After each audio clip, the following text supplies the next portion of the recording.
Hi, this is Darby Photos of Isle of Yarn Knitwear, and this video is a companion piece to this shawl, which for the most part is very straightforward, but the way I'm sewing it together at the end I thought would be difficult to describe without showing you, so I'm making a little video.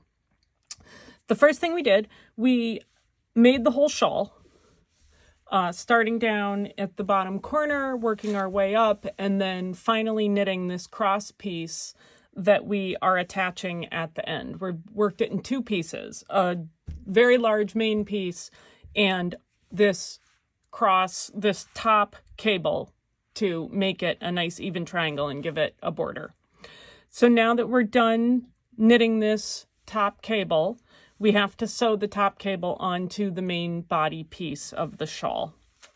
We've done these mitered corners so they come together in, you know, a very soft rounded point here. And for the corner bit, we sewed it with a back stitch on the back with like a normal seam. Then we're going to bring our yarn to the front and with it attached to our darning needle, we're now sewing this bottom piece to the top of the bottom piece to the top of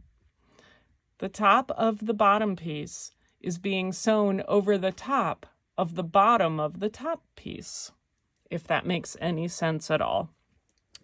I'm trying to have this seam mimic this edge along here so that it has consistency.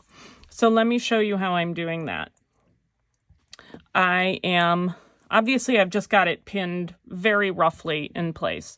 And then I am putting my needle through, this is the very top edge seam, right? So, and I'm laying it would normally be like this, and I'm letting it go sort of rolled up and flat.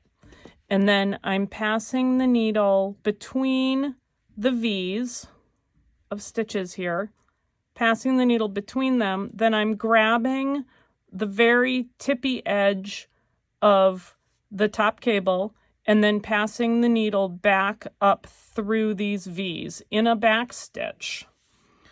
And then I'm pulling it through, and that way my seam is kind of getting buried in those stitches.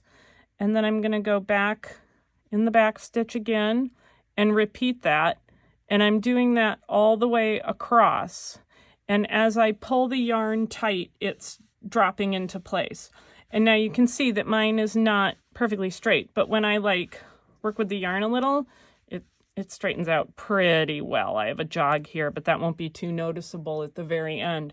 So I'm going to keep doing that all the way across. It is going to take me a while, but at the end I should have a nice, smooth, flat line here that mimics where our increases have created a border down here. And I think it will be very pretty.